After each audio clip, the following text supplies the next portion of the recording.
Estamos recebendo Lídia Carelli Barreto, aliás, professora Lídia Carelli Barreto, que é professora de apicultura, coordenadora do Centro de Estudos Apícolas da Universidade de Taubaté. Ela é coordenadora do curso de especialização de apicultura, aliás, o único curso de especialização em apicultura do Brasil. E é coordenadora do Centro de Estudos Apícolas, eu já falei, presidente da Rede Nacional de Pesquisadores com Poliapícola. Ela é uma porção de coisa, mas é uma pessoa muito importante. Boa tarde, Lídia Carelli Barreto. Boa tarde. Boa tarde, Lídia. Com todos esses títulos, a gente podia começar com o que é a apicultura e o que você faz na Unital? Porque daí a gente já vai entrando no assunto. A apicultura da Universidade de Taubaté ela começou em agosto de 1988. Eu era praticamente recém-formada e foi uma iniciativa de alunos, né, a construção de um setor de apicultura para o curso de agronomia. E esses alunos chegaram à formatura, foram embora e eu já estava dentro da universidade no departamento de biologia. Aí fui transferida para o setor e aí a gente deu andamento a um projeto genuinamente acadêmico, né? Que era fomentar a apicultura na região para ter em vista o abastecimento da merenda escolar. E aí o centro foi crescendo, nós tivemos bastante apoio da prefeitura inicialmente, e aí nós fomos abrindo algumas áreas, né, tanto para extensão como para pesquisa e para o ensino em si da apicultura. Então, e está hoje no seu esplendor, aí, no seu pico de ação e refletindo de forma a todo o território brasileiro. Né? Você trabalha com parceiros que criam as abelhas, seria isso? Como é que é montado isso? Porque se começou em forma de projeto, era pequeno. Aí como cresceu isso? Então, na verdade, a gente começou oferecendo cursos para apicultores já antigos e pessoas novas que quisessem entrar na área de apicultura. Isso foi criando um vínculo com os produtores, com a extensão rural, em todo o Vale do Paraíba. Então eles tinham dúvidas, iam para o centro, a gente fazia manejo, melhorava as técnicas, né, da produção aqui no Vale. E então assim a gente foi criando um vínculo com os apicultores. E à medida que a gente foi apresentando projetos, por exemplo, nós apresentamos um projeto sobre apicultura solidária e ele foi premiado. Nós concorremos com 212 projetos no Brasil, foi escolhido 10 projetos, esse projeto estava no meio. Onde foi esse? Esse projeto nós desenvolvemos em Monteiro Lobato, município de Monteiro Lobato. Por 2 anos consecutivos, né, nós tivemos esse prêmio, um valor de R$80 mil, e lá a gente conseguiu dar uma deslanchada na apicultura.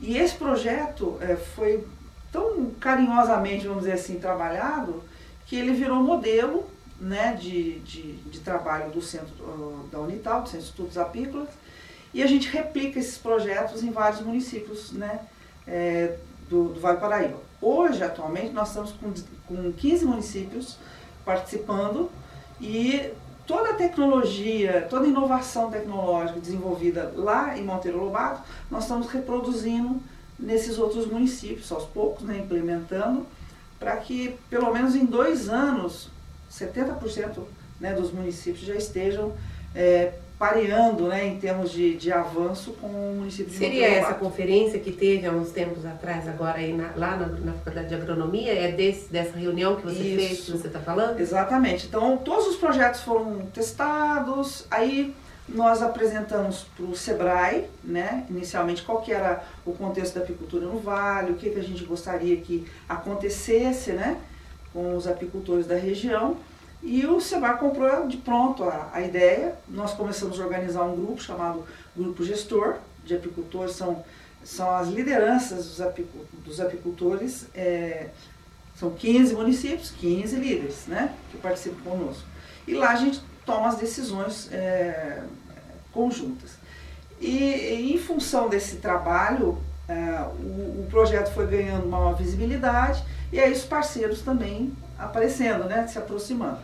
O segundo parceiro forte que a gente aproximou foi a Fibria, né, que hoje ela está viabilizando 2 bolsas de especialização no curso, né, de apicultura, está viabilizando 5 kits para 5 associações, com GPS, máquina fotográfica, netbook, para fortalecer as associações em termos de documentação, né. Além disso, ela também está viabilizando, nós vamos fazer um seminário em novembro, já com os primeiros resultados do projeto, né? E também está viabilizando a vinda de apicultores, de palestrantes, né? O outro parceiro que a gente conseguiu foi a CAT, né? A Coordenadoria de Assistência Integrada do Estado de São Paulo, porque a gente ganha capilaridade, quer dizer, qualquer ação que a gente venha tomar no grupo gestor, a gente aciona a CAT e a CAT também faz chegar as informações rapidamente através das casas de agriculturas municipais, né? O Polo de Desenvolvimento Rural APTA também tem um know-how de produção de rainha e nós precisamos de um trabalho de melhoramento, de seleção dos apiários, né? E tudo gira em torno da rainha, vamos dizer. Então, se a gente quer dar uma qualidade e um aumento da produtividade, nós também temos que trabalhar com isso. Então, a CAT também vai capacitar as lideranças na produção de rainha, né? Alguns parceiros a gente está negociando ainda a vinda, tudo, mas eu acho que com os parceiros que a gente tem, a gente ganhou muito, a apicultura do Vale ganhou muito. Nós temos grande quantidade de mel ou qualidade? Como é que nós estamos agora? Nós temos um grande número de pequenos apicultores. Pequenos, eu diria, em torno de 20 colmeias, 30 colmeias. E a produtividade deles ainda está abaixo, né? Está abaixo, está a média nacional, em 12 a 15 quilos por colmeia ano, né? Nós temos casos aí no Vale do Paraíba de chegar a 150 quilos colmeia ano, né? Um apiário bem sistematizado, né? Obviamente a gente não deseja isso de pronto, mas se a gente conseguir uma média aí de 25 a 30 quilos por colmeia ano, né?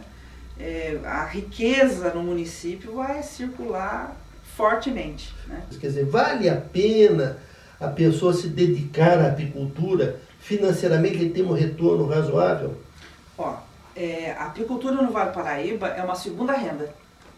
E são muitos pequenos sitiantes, né, que vêm compor a renda familiar. Por exemplo, a apicultura representa, na grande maioria, até 10% da sua renda familiar.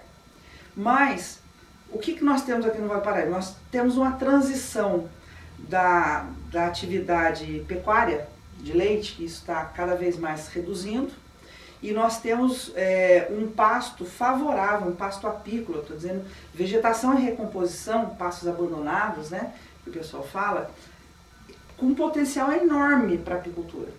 Então, com 20 colmeias, o apicultor não se mantém. A apicultura profissional, ela começa a partir de 100, 150 colmeias.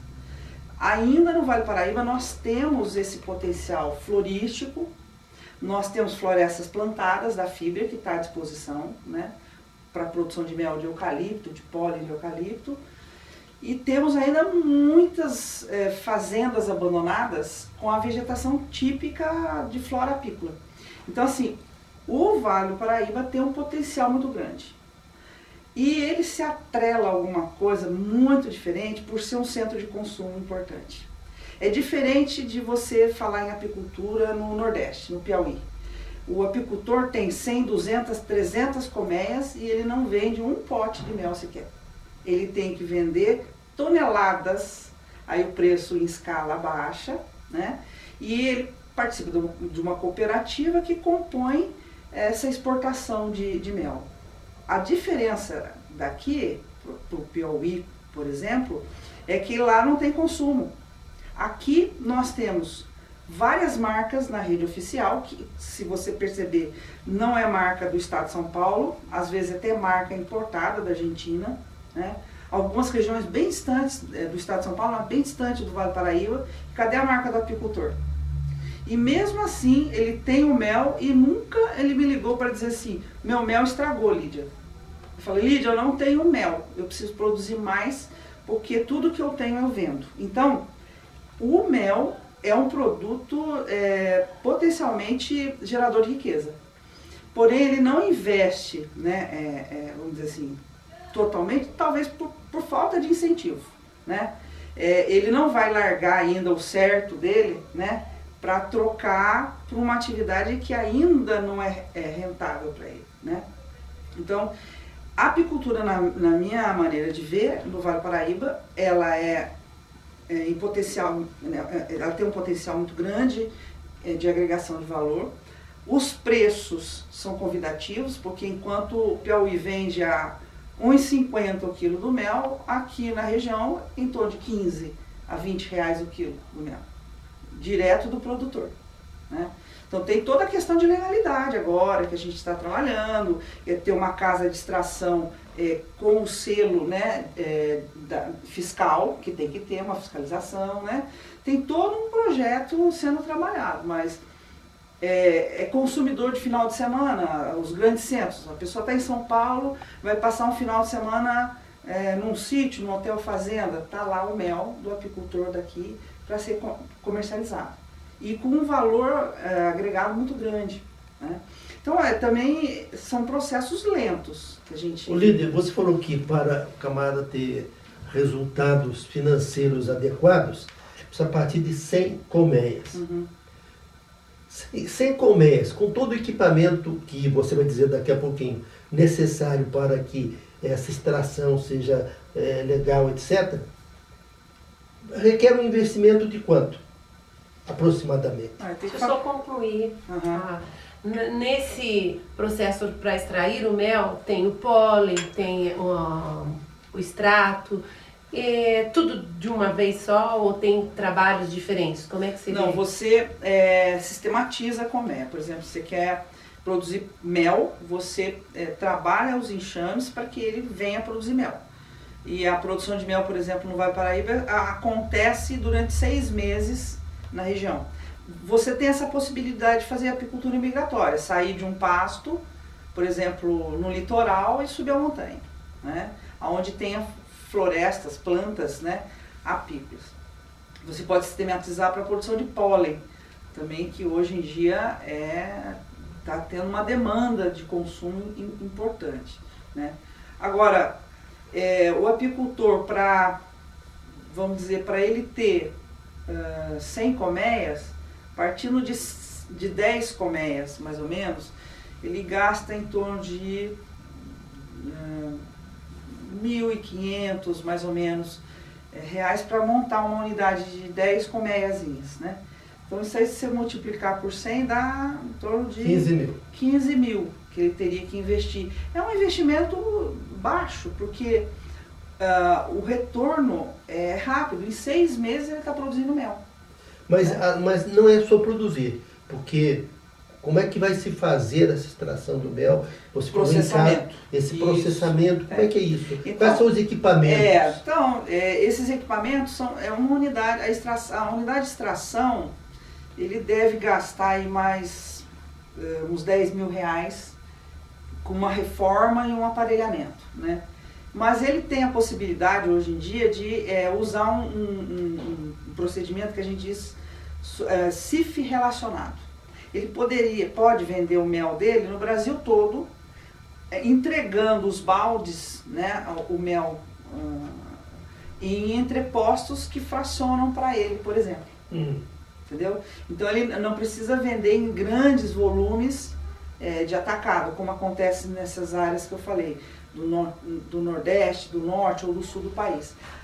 É mais interessante para o perfil da apicultura do Vale do Paraíba, perfil de consumo, é o melzinho fracionado, em bisnaga, em potinhos, né? E aí ele manda para uma unidade, um entreposto beneficiador, e volta para ele o mel com o rótulo, com a marca dele, né? Então hoje não é tão... Mas isso tem um custo, evidentemente. Tem custo, lógico, tem custo.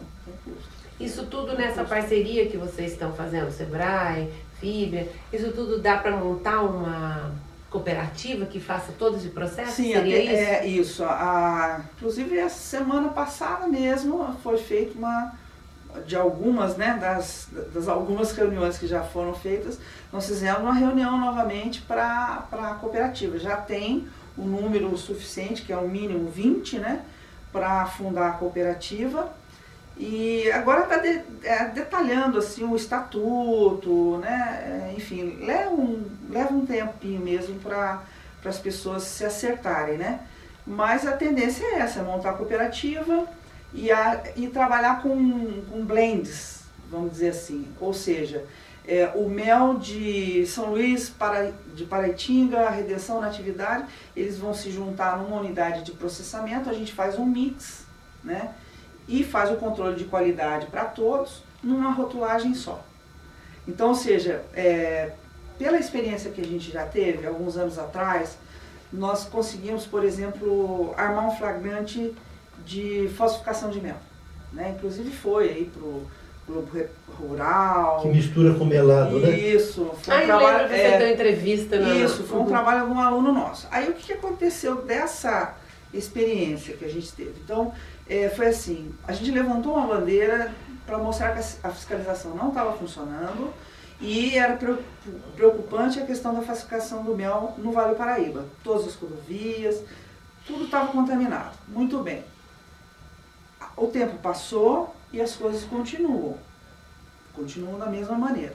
Então, qual que foi o aprendizado, vamos dizer assim, em termos de vida para mim, como pesquisadora? A gente não vai deixar de combater a falsificação. Porém, agora nós estamos numa outra estratégia em mostrar para o consumidor onde tem mel bom.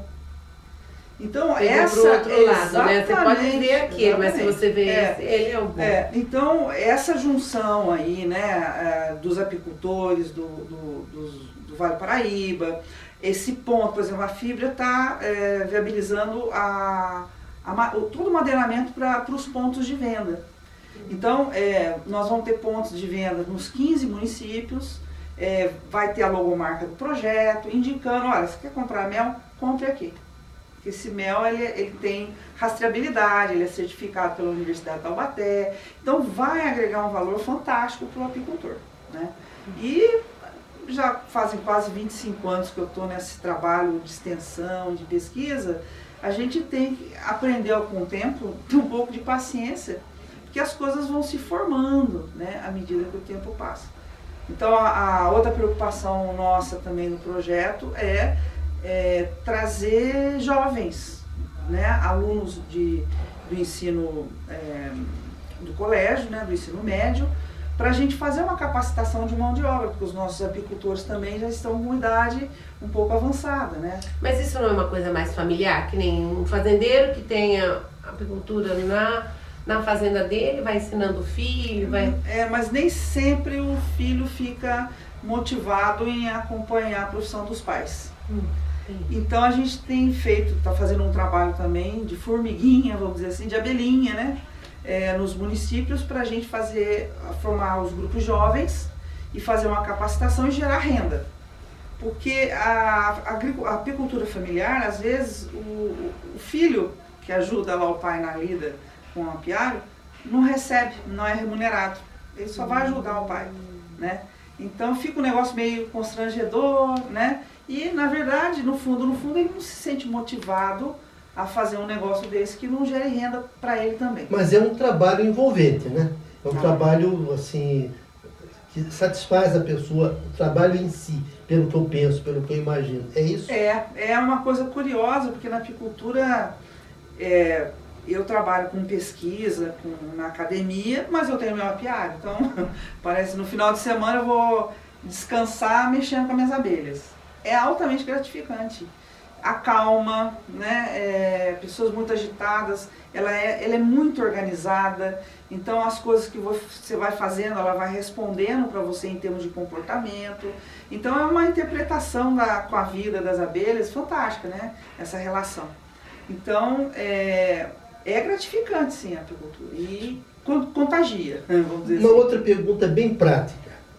O camarada tem um sítio que tem florestas. Quantos alqueires de florestas para o mel silvestre, né? Que é o mel silvestre, que é o geral. Quantos alqueires são suficientes para quantos apiários? Ó, essa conta você tem, por exemplo, se você for trabalhar com monocultura, por exemplo. Eu posso colocar 2 colmeias por hectare para a produção de laranja. 2 colmeias. 2 colmeias. Um hectare é quanto? Eu não tenho de cabeça metragem. Um alqueire é mais do que um hectare. Um alqueire vale 4 hectares, 5 hectares, como é que é isso? Você sabe? Não, de cabeça eu não tenho essa equivalência, não. Então... Mas 2 alqueires, 2 colmeias para 1 hectare. Isso, exatamente, E aí, para eucalipto a mesma coisa, 2 colmeias por hectare, né? Na mata, quando é mata, aquele denso, né, da mata, você não pode contar, porque ela é tão densa que a florada dela só vai acontecer na borda. Então é em termos de extensão que você coloca. Então, normalmente a gente indica para a pessoa que está começando, começar com 10, 15 caixinhas no máximo, ver se gosta do trabalho, né? E experimenta a região que ele está trabalhando, né? Por exemplo, agora se você me perguntar qual que é o pasto apícola mais forte do Vale Paraíba, potencial para a produção de mel, é o pasto sujo. É aquele pasto que tinha cavalo, que tinha vaca, que era sistematizado para capineira e foi tudo abandonado. É esse o pasto apícola do Vale Paraíba. Esse é o potencial. Fora as florestas plantadas, né? Então... Mas aí, digamos assim, a floresta plantada é de eucalipto. Ela vai dar o mel de eucalipto. Mel de eucalipto. Essa que você falou que é... É o mel silvestre. Por exemplo, nas baixadas ali, você vai pegar Oswaldo Cruz, por exemplo. E em junho e julho, nós temos uma planta chamada aça-peixe, nas baixadas onde tem rio. Aí ela fica branquinha. Aquele mel é fantástico. É um sabor maravilhoso, né? Então tem algumas características até calmantes, né? O mel de aça-peixe. Nós temos no Vale Paraíba também uma vegetação, uma árvore chamada angico. Também em outubro, novembro, dezembro, ela floresce e a cada 2 anos ela gera um excedente fantástico de mel.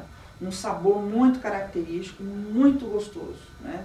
Nós temos os campos de altitudes aqui no Vale Paraíba. Pega Campos Jordão, Santo Antônio do Pinhal, Monteiro Lobato, São Bento.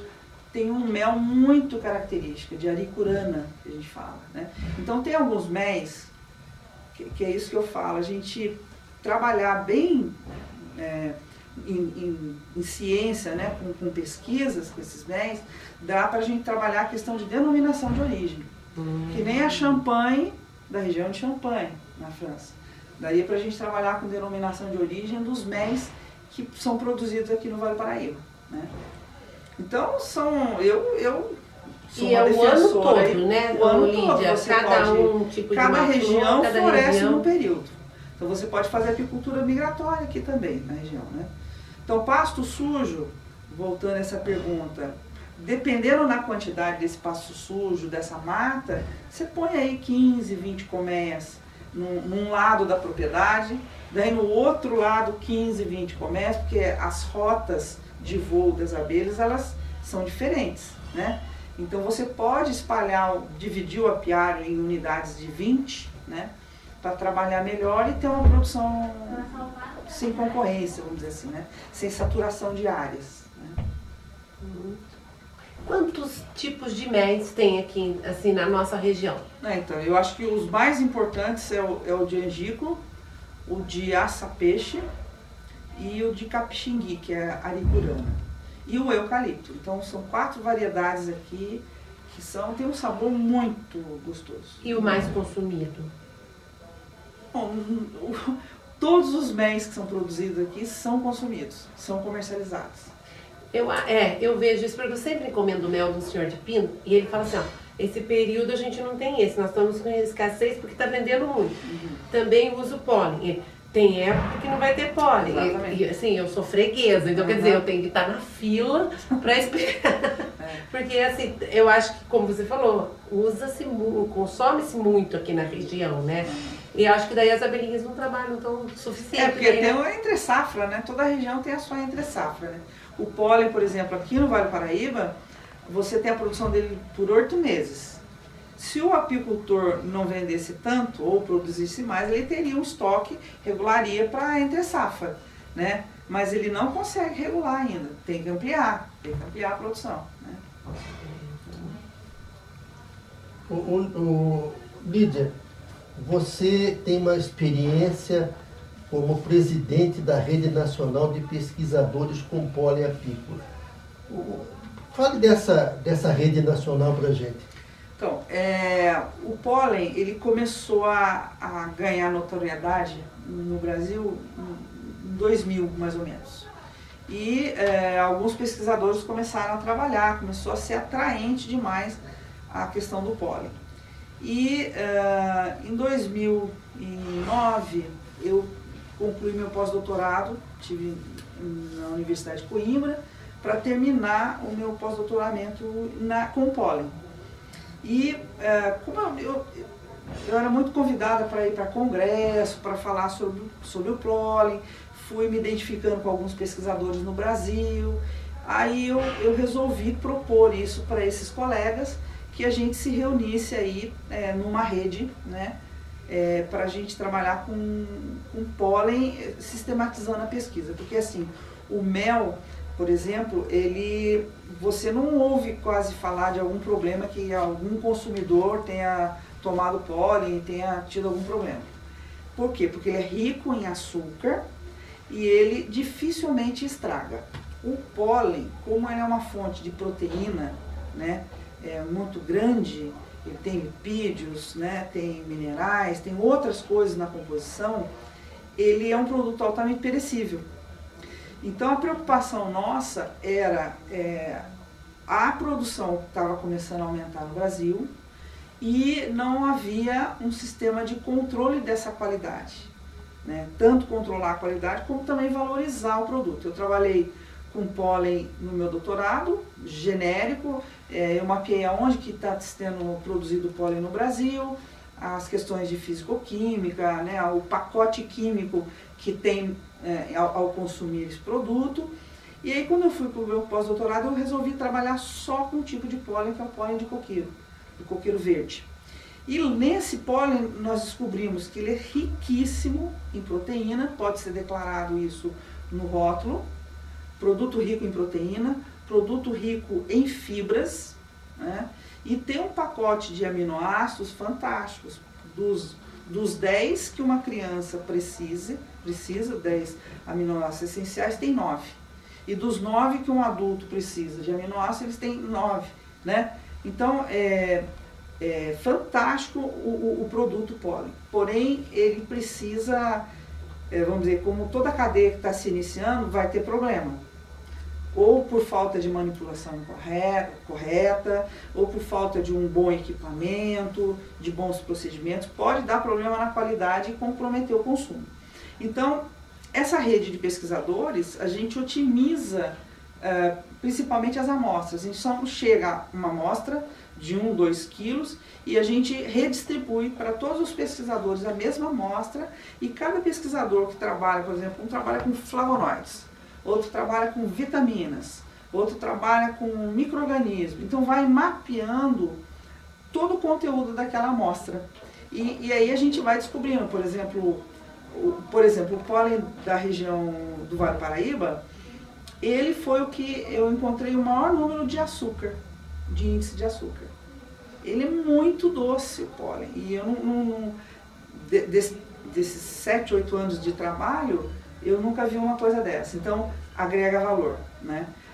Tem alguns pólens que são, você põe na boca, ele é docinho no começo, depois aquele amargo debaixo da língua. Esse já é o pólen de carquejo. E ele vai puxar um princípio ativo do carquejo, que é diurético. Então, ele dá uma ação diurética na pessoa. O pólen de eucalipto, por exemplo, hoje em dia está se estudando... Nossa, Lídia, eu compro direto pólen, não sabia que tinha pólen disso. Tem. Eu achava que o pólen era geral. Não, por exemplo, você tem pólen monofloral, que são esses, né, produzidos só de uma planta, e o pólen multifloral, que é o silvestre, então é aquele pólen colorido. No Vale Paraíba é colorido, mas dá para a gente também colocar as colmeias dentro de eucaliptos e produzir o pólen de eucalipto. Como é que você, pesquisadora, você que faz esse trabalho tão interessante, consegue separar o pólen? Em que parte do processo que você encontra o pólen, depois encontra o mel e depois encontra o própolis, etc. e tal? Então, são materiais completamente diferentes. Por exemplo, o mel, ele vem no papo da abelha que sugou a flor, é um líquido, e ele é depositado numa caixa acima do ninho, chamado melgueira. Ela deposita o mel ali. A própolis, por exemplo, vem nas patinhas da abelha, ela é mais escura, e ela amassa com a mandíbula e com as perninhas, né? E vai encostando, vamos dizer assim, esfregando aquele material na colmeia, nos favos. O pólen não. O pólen vem também com as patinhas traseiras da abelha, ela tira aquele pozinho da flor, põe enzima, põe saliva, põe néctar, nesse momento da coleta, e quando ela tenta entrar na colmeia, tem uma tela. E essa tela tem um furo, e esse furo só permite que ela entre. Aí ela tem que soltar as bolotinhas, né, para cair numa caixa coletora. Daí eu coleto só o pólen. Agora, como eu disse, no Vale Paraíba é um pólen multifloral, aparece pólen de várias cores. Laranjinha, roxinho, azulzinho, amarelinho. E daí eu separo por cor e aí levo para fazer análise. Daí eu sei quais são as plantas que a abelha passou. Deve dar um trabalho. Dá, um trabalho, mas é pesquisa. Pelo amor de Deus. É um trabalho de pesquisa, né? Se fosse para o apicultor fazer, não daria. Mas, no geral, o pólen que a Gláucia compra é tudo misturado. É um misturado. Né? É um misturado. É um mix, é um blend.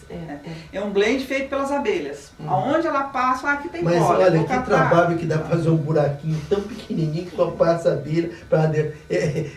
Não, e o processo. Que judiação para a abelha. Pois é, eu acho assim que o trabalho com a abelha é apaixonante, né? Então, desde que eu me formei na faculdade, fiz meu primeiro curso de apicultura e não quis sair mais. Você é bióloga ou agrônoma? Não, sou bióloga. Bióloga. E me apaixonei pela área. Já trabalhei com várias áreas, mas para mim o mais apaixonante mesmo é a parte de produção de pólen. Você não falou de própolis ainda. Fala, que é uma coisa tão comentada e as pessoas, os vendedores da saúde falam que o própolis, que é né? A própolis, a resina, própolis. né? Então, todo mundo fala o. Eu também falo. A própolis, que é uma coisa miraculosa, etc., você não falou ainda. Fale para nós encerrarmos a nossa entrevista. Fala da própolis. A própolis, hoje a fama maior da própolis é a própolis verde, né? De Minas Gerais, vinda daquela vassourinha. A abelha vai lá com a mandíbula, raspa botões das flores, folhas, também passa saliva, passa um pouquinho de cera de abelha nela, naquela bolota, e põe na curbícula, na patinha traseira. Aí ela chega e passa esse material para outras abelhas dentro da colmeia, que vão enriquecer também com saliva, com cera, com pólen, e vai amassando. Aquilo é uma massa. Ela fica amassando. Para que ela usa na colmeia? Para revestir alvéolo por alvéolo, aqueles buraquinhos do favo, para fazer a asepsia daqueles buraquinhos, ou para pôr larva ou para pôr mel, né? Então é um produto de higiene, vamos dizer assim, na colmeia. Ela coloca na entrada da colmeia também, que própolis é antes da polis, né? Das cidades, né? Então antes da abelha entrar dentro da colmeia, ela tem uma câmara antisséptica, vamos dizer assim. E ao passar, ela também recebe esse banho, né, do ambiente ali de asepsia, de higienização para entrar dentro da colmeia, né? Aí o homem vem pesquisando, né, e utilizando, né, para várias coisas. E uma das utilidades tá vendo que é no sistema imunológico, de elevação ao sistema imune. Então, muita gente que quer se preparar para o inverno, né, para passar sem gripe, começa então um processo de elevação do sistema imunológico, tomando 10, 20, 30 gotas por dia, né?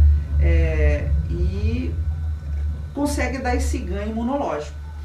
Agora, por exemplo, os estudos avançados, no Japão, por exemplo, a pessoa ela faz quimioterapia com pólen, ou seja, pessoas com câncer, elas são internadas e tratam com uma dose enorme, né, uma overdose de própolis, focando a retração, né, e a eliminação de tumores, sim. Ela alguns tratamentos lá, ela é anticancerígena, né? Só que a pessoa tem que internar, porque são doses cavalar de própolis, né? Então, não sei bem o mecanismo que é utilizado, mas trabalha com o sistema imunológico e morte de células cancerígenas, né? Então, isso é uma coisa muito interessante. Por exemplo, a ação cicatrizante já foi comprovada, sedativa, né? Ele é analgésico, né? E, enfim, isso é a própolis verde. Vai aparecer própolis branca por aí, né? Como agora, saiu uns meses atrás aí, a própolis vermelha do litoral do Nordeste, né? De Alagoas ali. Também tem as suas especificidades, mas na verdade mesmo é que nós estamos no Brasil, numa região com dimensões continentais, onde parte da flora ainda não é conhecida, né? E muita coisa está escondida nas florestas, né? Muitos princípios, a cura para muitas das doenças estão lá, ainda na vegetação.